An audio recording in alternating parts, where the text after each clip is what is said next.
the IT industry of India is world renowned for its very large scale and not just in size, but in deep expertise of computer science.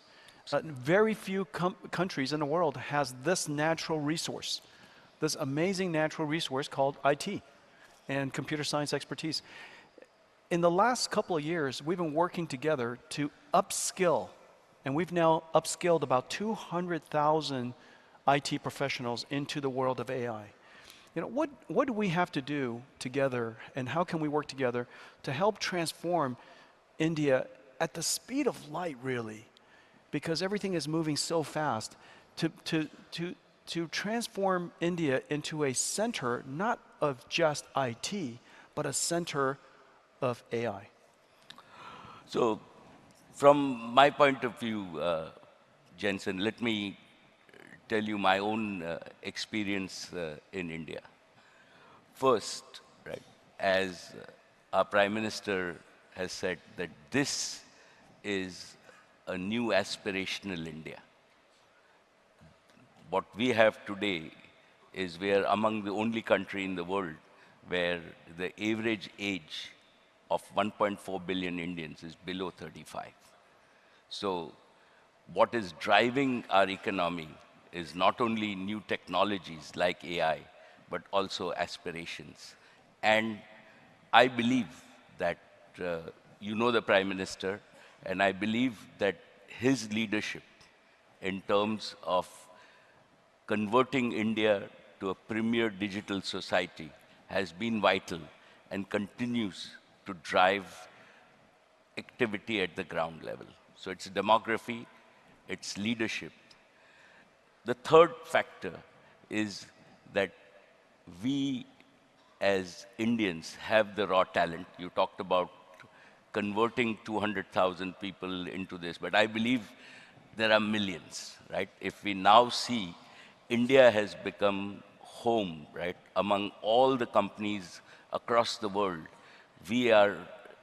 our fastest growing industry is global competency centers. So we do space research in India, we do pharmaceutical research in India.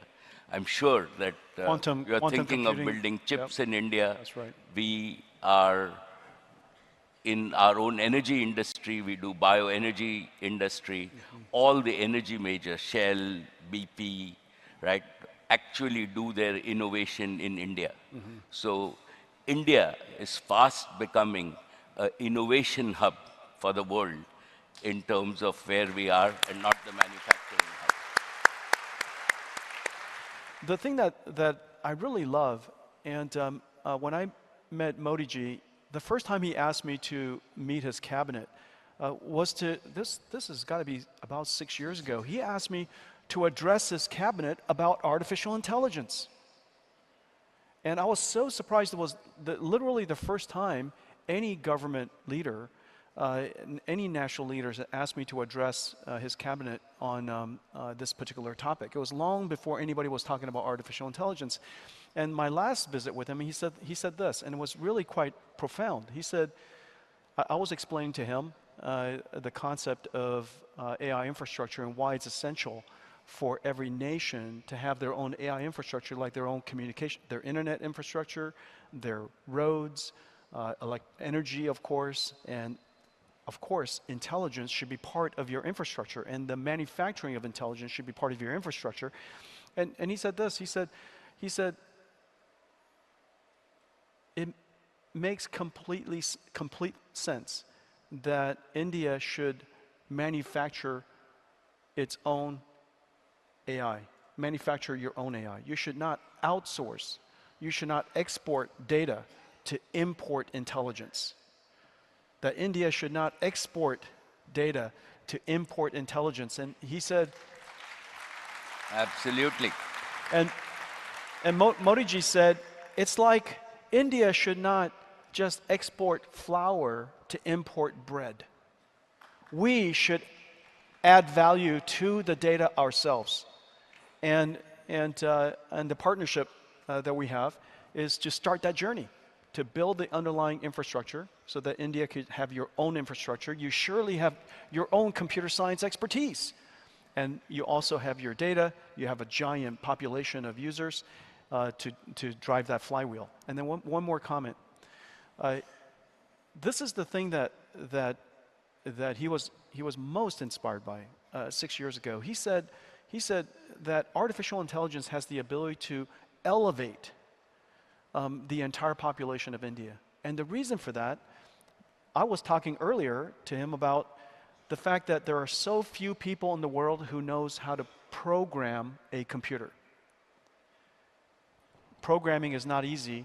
Here in India, it's the largest population of of programmers in the world.